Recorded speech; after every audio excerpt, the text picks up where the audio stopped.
오늘 설교의 제목은 간음하지 말라입니다.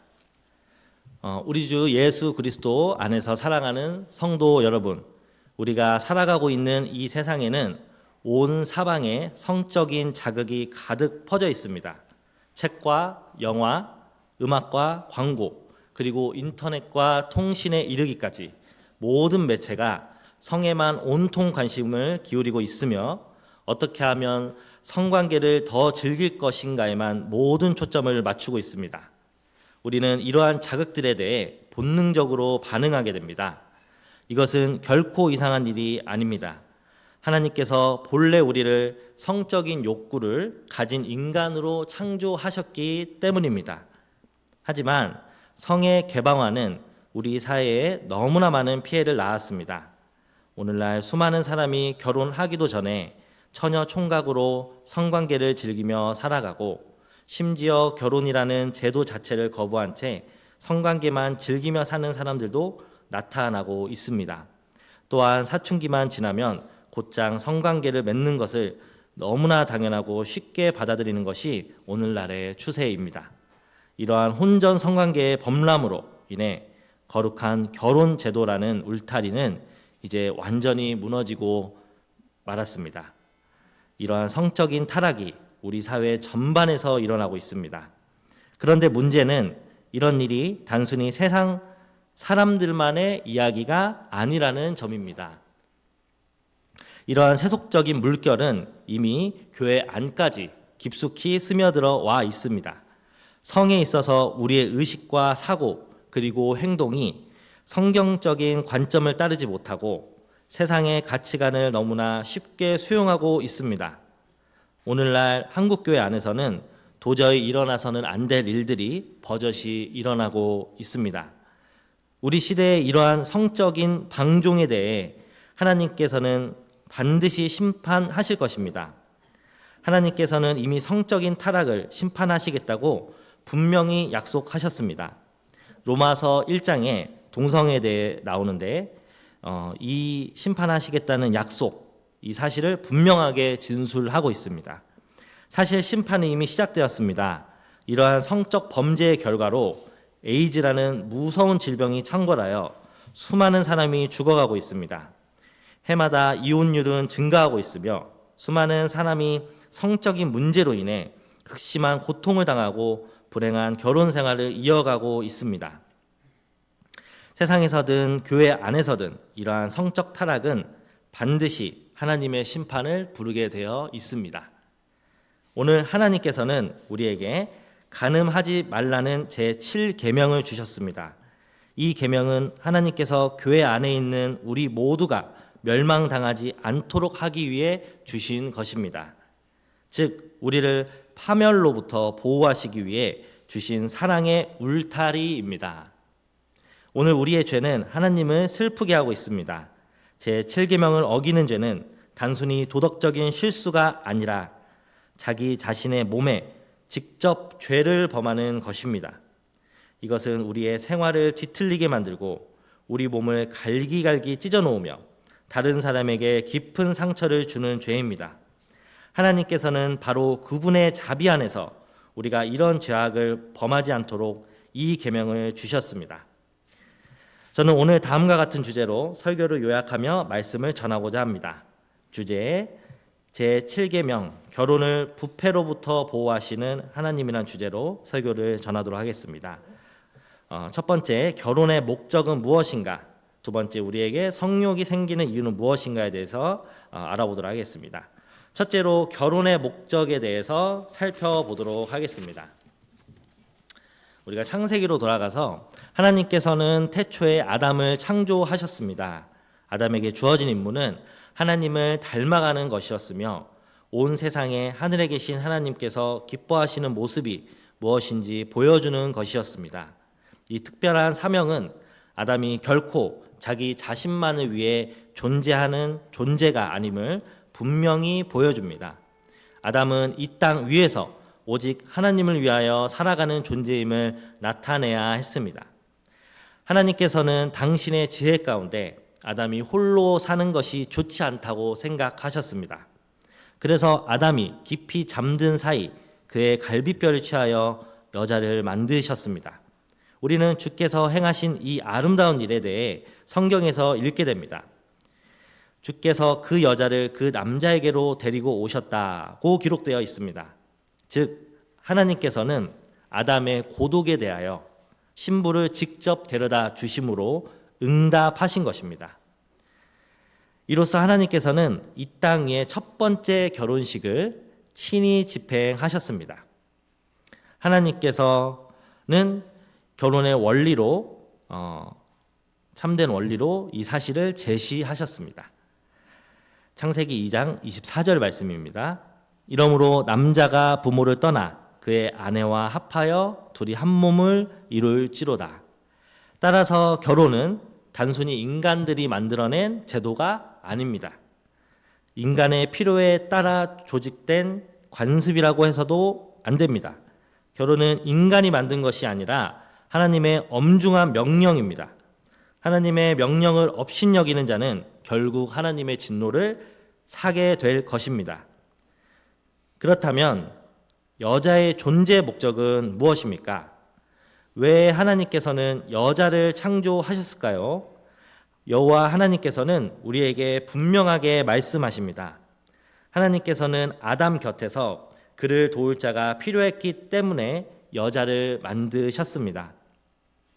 아담의 특별한 임무는 에덴 동산을 다스리고 지킴으로써 하나님을 영화롭게 하는 것이었는데 이 일을 수행하는 데 있어 돕는 배필이 필요했던 것입니다.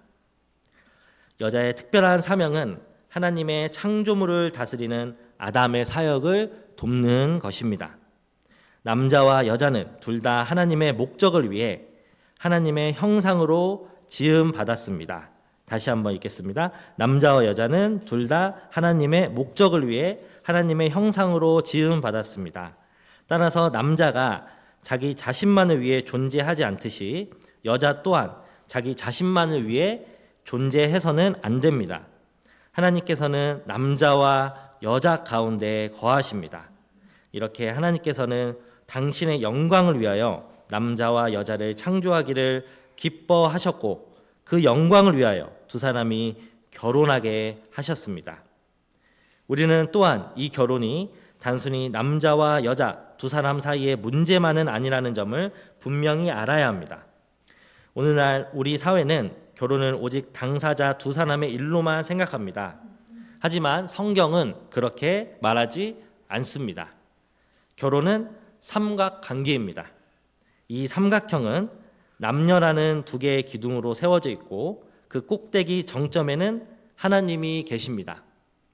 남자와 여자는 특별한 사명을 가지고 있으며 이 사명은 오직 하나님과의 관계 속에서만 이루어질 수 있습니다. 하나님께서 두 사람을 맺어주신 이유는 바로 하나님을 향한 이 특별한 사명을 함께 수행하도록 하기 위해서입니다.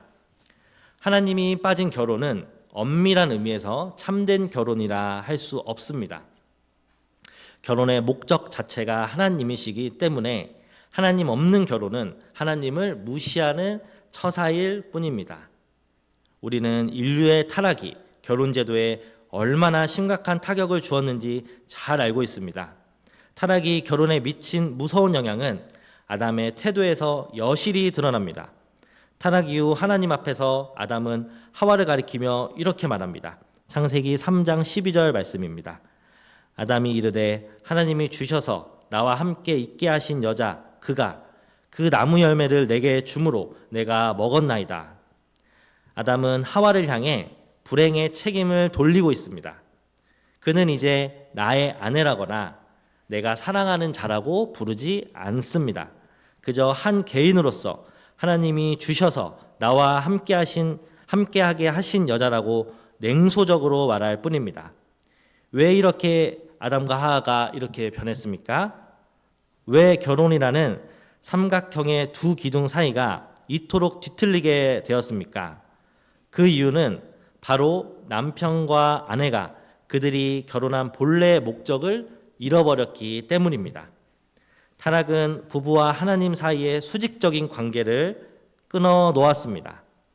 결혼이라는 삼각형의 꼭지점이 잘려나가 버린 것입니다. 그 꼭지점은 가장 높은 지점이자 주님을 믿는 믿음의 공통 분모이며 두 사람이 하나님을 위해 살겠다고 다짐하는 결속의 지점입니다. 함께 하나님을 섬기는 바로 그 점이 사라진 것입니다. 결국 타락이란 결혼 생활에서 배우자 각자가 하나님과의 관계 속에서 서로를 섬겨야 하는 결속이 파괴되고 단지 함께 거주하는 두 명의 개인으로 전락해 버렸다는 의미입니다. 결혼의 본질이 파괴된 것입니다. 하지만 하나님의 무한하신 선하심 가운데 주께서는 이 파괴된 관계를 회복시키기로 작정하셨습니다. 하나님께서는 죄와 사단을 멸하시고 당신과 죄인들 사이를 화해시키기 위해 예수 그리스도를 이 땅에 보내셨습니다. 그리스도의 희생 제사로 말미암아 아담과 하나님 사이의 관계가 회복되었습니다. 또한 하와와 하나님 사이의 관계도 회복되었습니다. 남편과 하나님, 아내와 하나님 사이에 끊어졌던 관계가 각각 회복되었다면 그때 비로소 아담과 하와 사이의 관계도 진정으로 회복된 것입니다. 왜냐하면 결혼 안에서 부부를 진정으로 연결해주는 끈은 바로 하나님과의 관계이기 때문입니다. 여호와 하나님께서 예수 그리스도를 통해 당신 자신과 죄인들 사이에 화해를 이루어 주셨기에 인류의 첫 번째 결혼은 다시 회복될 수 있었습니다. 오늘날 이 죄악된 세상 속에서 결혼은 단순히 서로에게 매력을 느끼는 두 사람이 함께 사는 것, 그 이상의 신비가 담겨 있습니다. 에덴 동산에서 그러했듯이 오늘날의 결혼도 동일한 의미가 있습니다. 여호와 하나님께서 그리스도를 통해 우리 가운데 다시 거하시며 한 남자에게 한 여자를 주셔서 하나님을 섬기는 일을 서로 돕게 하셨기 때문입니다. 처음에 설계되었던 결혼의 삼각형이 예수 그리스도 안에서 비로소 복원된 것입니다. 그렇다면 오늘날 우리가 맺는 결혼은 어떤 의미가 있어야 할까요? 가장 우선적인 원칙은 모든 결혼이 반드시 그리스도 안에서 이루어져야 한다는 것입니다. 즉, 철저하게 하나님 중심이어야 한다는 점입니다. 하나님을 배제하고 결혼하는 것은 분명한 죄입니다. 그리스도인이 믿지 않는 사람과 결혼하는 것도 명백한 죄입니다. 만일 두 사람이 하나님과 화해하지 않는 상태라면 혹은 둘 중 한 사람이라도 믿음을 통해 하나님과 결속되어 있지 않다면 그들은 결혼할 수 없으며 해서도 안 됩니다. 그런 결혼에는 결혼의 참된 목적이 나타날 수 없기 때문입니다. 거기서 말하는 사랑은 상대방의 진정한 유익을 구하는 사랑이 아닙니다. 결혼은 오직 두 사람이 합심하여 하나님을 더욱 영화롭게 하기 위해 주신 하나님의 선물임을 잊지 마십시오. 만일 주님이 아내의 삶의 중심이 아니라면 어떻게 그 아내가 주님을 섬기는 마음으로 남편을 도울 수 있겠습니까? 또한 남편에게 있어 하나님의 영광이 삶의 최우선 순위가 아니라면 어떻게 그 남편이 주님을 섬기는 길로 아내를 올바르게 이끌 수 있겠습니까? 사도 바울은 고린도 교회 성도들에게 이렇게 권면했습니다. 고린도후서 6장 14절 말씀입니다. 너희는 믿지 않는 자와 멍에를 함께 매지 말라. 의와 불법이 어찌 함께하며 빛과 어둠이 어찌 사귀며. 여기서 바울은 아주 분명하게 경고합니다. 믿지 않는 자와 멍에를 같이 하지 말라고 말입니다. 그렇다면 이 말이 그저 하나님을 믿는다고 말하는 사람이기만 하면 누구든 합당한 배우자라는 뜻일까요? 결코 그렇지 않습니다. 결혼 당사자는 분명하게 하나님과 결속되어 있어야 합니다. 단순히 이름만 걸어놓은 것이 아니라 실제로 하나님과 강력하고 건강한 관계 속에 있어야 합니다. 결혼에 대한 올바른 태도는 두 당사자가 온 마음을 다해 하나님을 섬기기로 다짐하고 하나님께서 말씀 속에서 주신 명령에 따라 순종하며 사는 것입니다. 만일 아내가 될 사람이 자기 멋대로의 방식으로 하나님을 섬긴다면 어떻게 주님을 섬기는 일에서 남편을 실질적으로 도울 수 있겠습니까? 마찬가지로 남편이 될 남자가 하나님의 모든 계명 앞에 자신을 복종시키기를 거부한다면 어떻게 그 남편이 아내를 주님께로 인도하는 영적 가장이 될 수 있겠습니까? 우리의 결혼은 세상 사람들의 결혼과는 분명히 달라야 합니다. 단순히 사랑한다는 감정 하나만으로 결혼을 결정해서는 안 됩니다. 따라서 우리는 결혼의 상대자를 교회 외부에서 찾을 수 없습니다. 교회 밖의 사람은 그리스도를 믿지 않기 때문에 결혼의 파트너가 될 수 없습니다. 또한 소위 그리스도를 믿는다고 할지라도 바르지 못한 교회의 성도라면 하나님께서 말씀으로 명령하신 방식대로 하나님을 섬기지 않을 가능성이 큽니다. 한 성도가 교회의 지체로서 결혼한다는 것은 개인의 취향이나 가문의 이익이 아니라 하나님의 뜻에 순종하느냐의 문제입니다. 하나님을 섬기지 않는 사람이나 성경의 명령과는 다른 방식으로 신앙생활을 하는 사람과 결혼하는 것은 여러분의 결혼 생활에 심각한 영적 위기를 초래할 것입니다. 상대방과 하나님을 섬기는 방식이 서로 다른데 어떻게 서로의 신앙 성장을 도울 수 있겠습니까? 진실로 우리는 신앙관이 완전히 다르거나 교회 밖에 있는 사람과 한 베개를 베고 잠들 수 없는 존재들입니다. 그렇다면 절대로 교회 밖에서 상대를 찾아서는 안 되는 것일까요? 젊은 남녀 성도들이 주님과 교회 앞에 이런 기대를 가져서는 안 되는 것입니까? 우리가 정말 믿지 않는 상대에게 믿음을 심어줄 수 있을까요? 고린도전서 7장 16절에서는 이렇게 얘기합니다.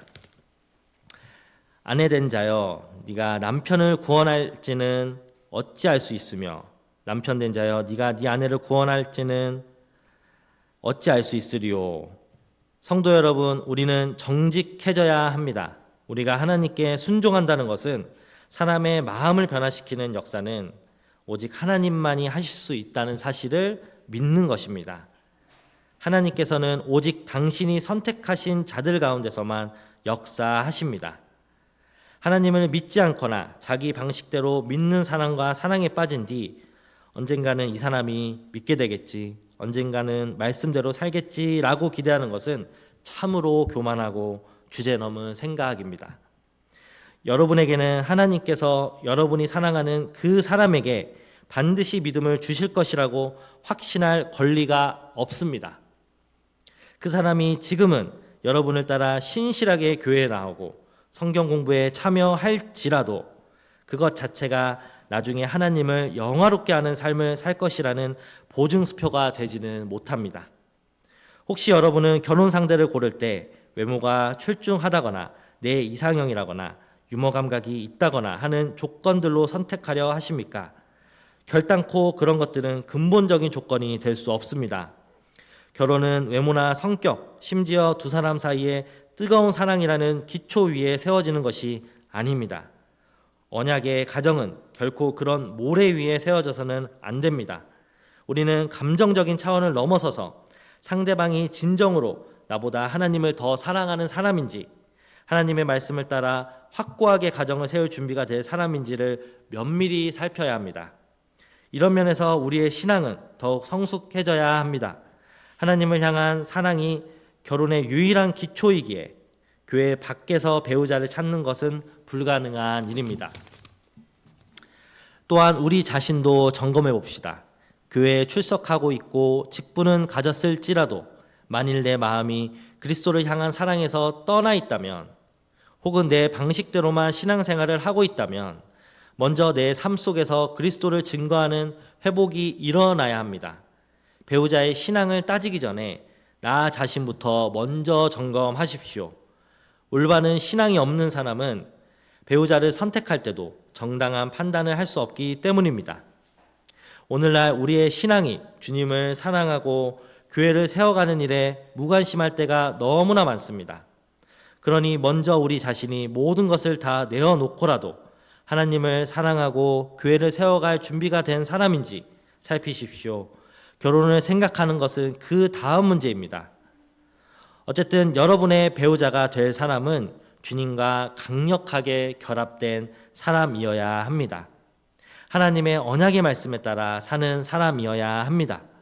누군가와 교제를 시작하기 전에 반드시 자문해 보십시오. 이 사람이 정말 하나님을 사랑하는가? 교회를 세우기 위해 자신의 것을 포기할 수 있는 사람인가? 내가 주를 위해 살아가고자 할 때 든든한 동역자가 되어줄 사람인가? 이러한 확신이 들 때 비로소 교제를 시작해야 합니다. 인간적으로 아무리 좋은 사람이고 정이 가더라도 함께 하나님을 영화롭게 하는 가정을 이룰 수 없는 사람이라면 더 이상 데이트를 이어가서는 안 됩니다. 감정이 더 깊어지기 전에, 관계가 더 발전하기 전에 과감히 헤어지는 것이 좋습니다. 이것을 단호하게 끊지 못해 평생 고통을 당하는 이들이 너무나 많습니다. 결혼은 반드시 하나님 안에서 이루어져야 하며 청혼 또한 그러해야 합니다. 성도 여러분, 이 결혼의 원리는 배우자를 구하는 우리 모두에게 동일하게 적용됩니다.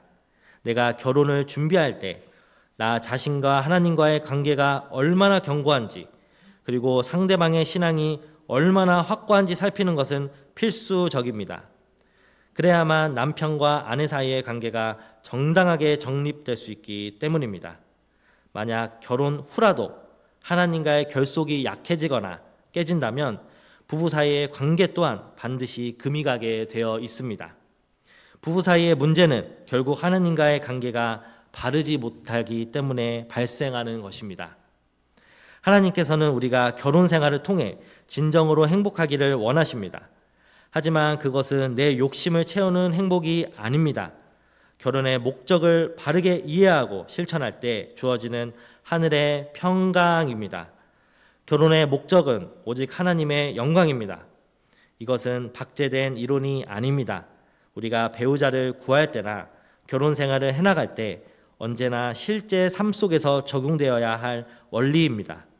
실제로 이 원리에서 벗어나는 모든 남녀 관계는 성경이 말하는 간음이며 제7계명을 범하는 것입니다. 둘째로 우리에게 성욕이 생기는 이유와 그 관리에 대해서 한번 알아보도록 하겠습니다.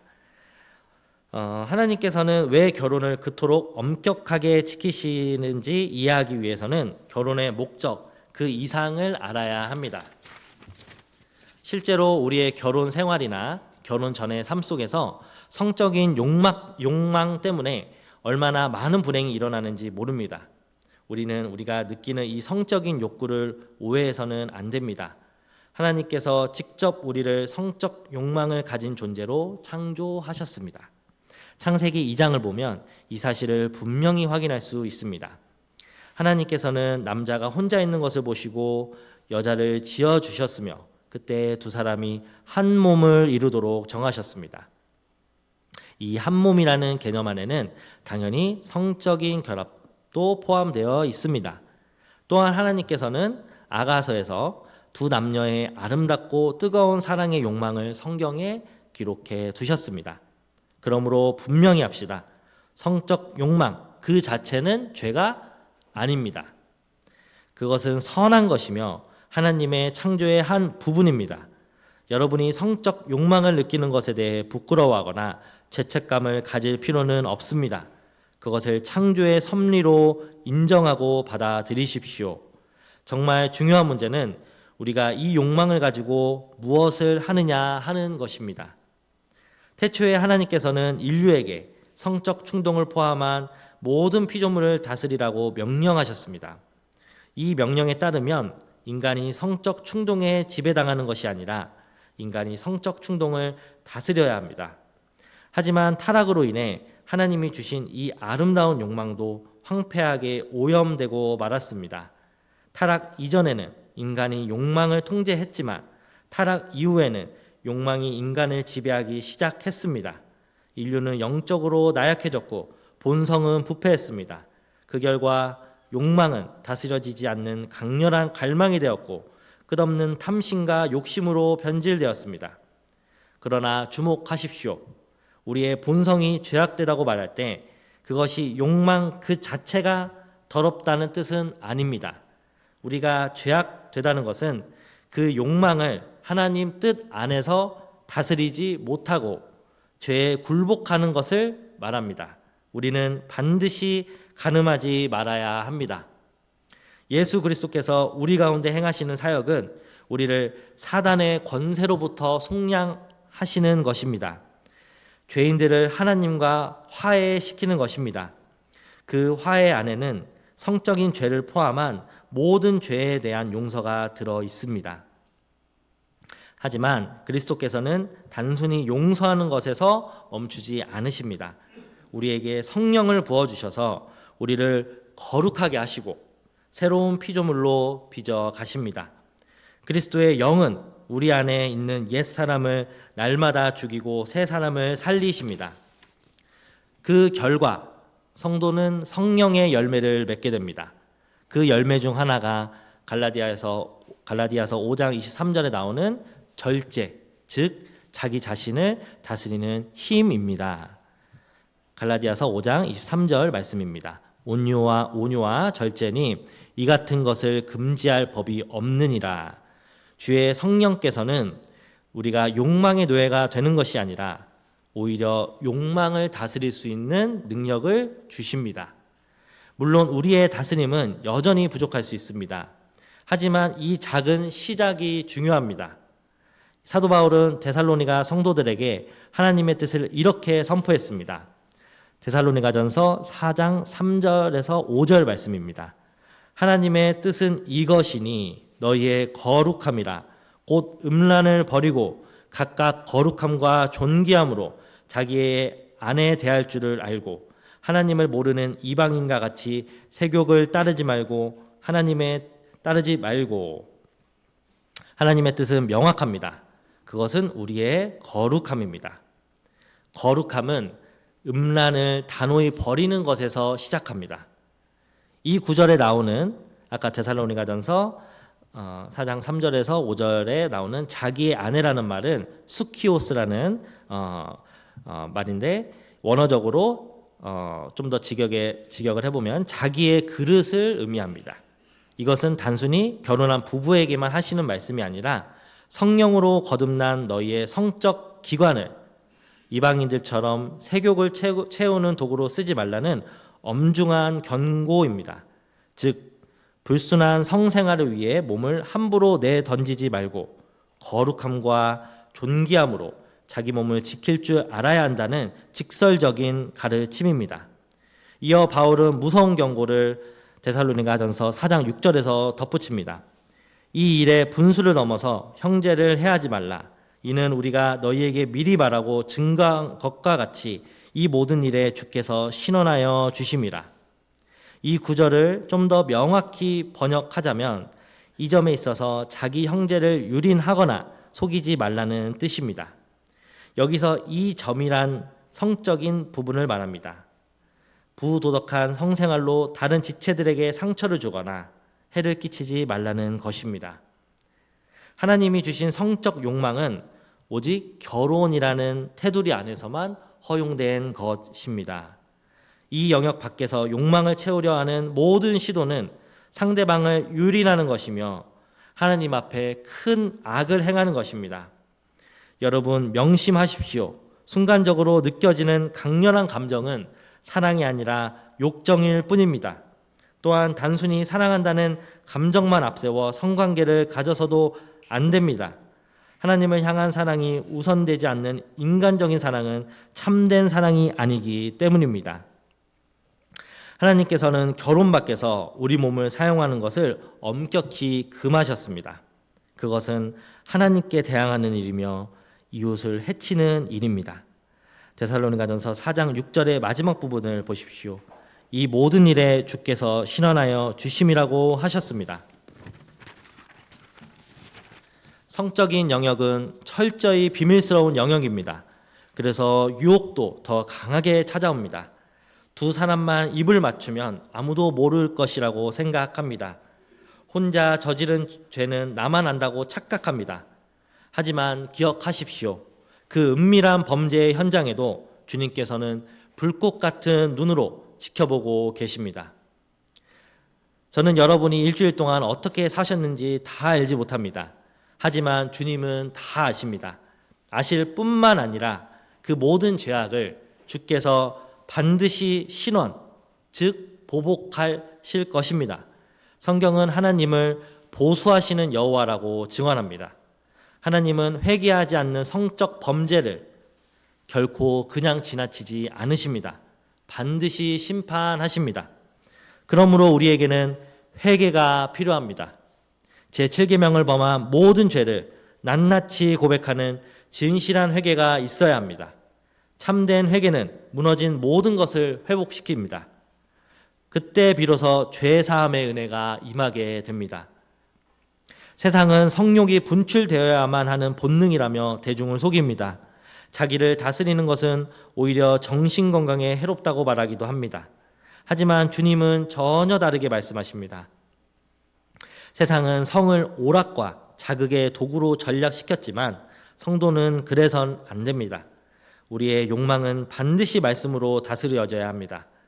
하나님께서 이 선물을 주신 이유는 음란물을 즐기고 탐욕스러운 눈으로 영화를 보며 음담패설을 즐기라고 주신 것이 아닙니다. 수많은 유혹이 우리를 손짓할지라도 우리에게는 이 유혹을 이겨낼 성령의 능력이 있음을 믿으시기 바랍니다. 성령께서 우리를 넉넉히 이기게 하실 것입니다. 하지만 우리는 이 문제를 놓고 처절하게 기도해야 합니다. 성적인 문제에 넘어지면 소중한 형제와 자매를 잃게 됩니다. 공동체 전체가 위태로워집니다. 여러분은 이제 개인이 아니라 교회의 한 지체입니다. 나 한 사람의 범죄는 교회 전체의 아픔이라는 사실을 명심하십시오. 특히 형제자매들 사이에 불필요한 신체 접촉이나 장난은 삼가하십시오. 작은 틈이 교회를 무너뜨립니다. 우리가 부모라면 자녀들에게 제7계명의 거룩함을 부지런히 가르쳐야 합니다. 청년들도 성경적인 성윤리를 배워야 합니다. 유혹이 올 때 혼자 끙끙 앓지 말고 하나님 앞에 나와 함께 기도하십시오. 우리는 연약하기에 서로 조심해야 하고 어떻게 하면 거룩함을 지킬 수 있을지 함께 고민하고 토론해야 합니다. 대부분이 성을 미디어나 잘못된 경로를 통해 배우고 있습니다. 성도이면서도 세상 사람들과 똑같은 저급한 성 지식을 가지고 사는 것은 매우 심각한 일입니다. 저는 성 문제에 대해 늘 개방적으로 이야기하고 함께 해결하려고 노력합니다. 이전 세대는 성을 금기시하여 성경의 표현조차 완곡하게 바꿨지만 이제 성은 더 이상 교회의 밀실에 갇혀 있어서는 안 됩니다. 많은 청년이 묻습니다. 그러면 우리는 아무것도 할 수 없나요? 연인끼리 만나서 뭘 해야 하죠? 이것은 질문 자체가 잘못되었습니다. 올바른 질문은 우리가 어떻게 이 욕망을 주님 안에서 다스릴 수 있을까가 되어야 합니다. 먼저 우리의 욕망이 나를 지배하도록 만드는 모든 환경적 요소를 제거하십시오. 주님은 우리를 죄의 속박에서 자유롭게 하셨습니다. 그 자유를 누리십시오. 더 이상 육체의 노예가 되지 마십시오. 성은 타락하기 전에는 너무나 아름다운 하나님의 선물이었습니다. 오늘날 결혼이 위기에 처한 이유는 많은 남녀가 하나님께서 맺어주실 때까지 기다리지 못하고 성급히 욕망을 따르기 때문입니다. 우리가 성을 부정하게 사용하고 결혼의 울타리를 넘어서는 순간 아가서의 그 아름다운 노래는 공포와 죄책감의 비명으로 바뀔 것입니다. 잘못된 기억의 먹구름이 여러분의 평생을 뒤덮을지도 모릅니다. 어떤 경우에도 성관계는 남자의 정욕 해소 도구나 여자의 사랑 유지 수단이 되어서는 안 됩니다. 그렇게 될 때 결혼의 하나됨은 여지없이 파괴됩니다. 그러나 과거의 죄 때문에 절망 속에만 머물러 있는 것은 주님의 뜻이 아닙니다. 하나님께서는 우리가 지은 모든 죄를 사해 주시겠다고 약속하셨습니다. 제7계명을 어긴 죄는 악한 죄입니다. 거기에는 불신앙과 불성실이 담겨 있습니다. 하지만 이제 주님 앞에 그 모든 부끄러움을 내어놓고 회개하십시오. 그때 주께서 여러분의 영혼을 눈보다 희게 씻어주실 것입니다. 이것을 그저 지식으로만 알지 마십시오. 주님이 미워하시는 그 행동들을 이제는 끊어버리는 실천이 필요합니다. 하나님께서는 여러분에게 복된 결혼을 허락하실 것입니다. 그러니 결혼 전까지 자신을 순결하게 보존하십시오. 방종은 금물입니다. 제7계명은 여러분의 미래 결혼 생활을 지금부터 보호하고 계십니다. 하나님이 보고 계신다는 코람데오의 신앙으로 욕망을 다스리십시오. 이것이 계명에 순종하는 성도의 자세입니다. 사랑하는 성도 여러분, 바울을 통해 주신 이 말씀을 가슴 깊이 새기십시오. 마지막 데살로니가전서 4장 7절 말씀을 끝으로 말씀을 마무리하도록 하겠습니다. 하나님이 우리를 부르심은 부정하게 하심이 아니요 거룩하게 하심이니 그러므로 저버리는 자는 사람을 저버림이 아니요 너희에게 그의 성령을 주신 하나님을 저버림이니라. 아멘.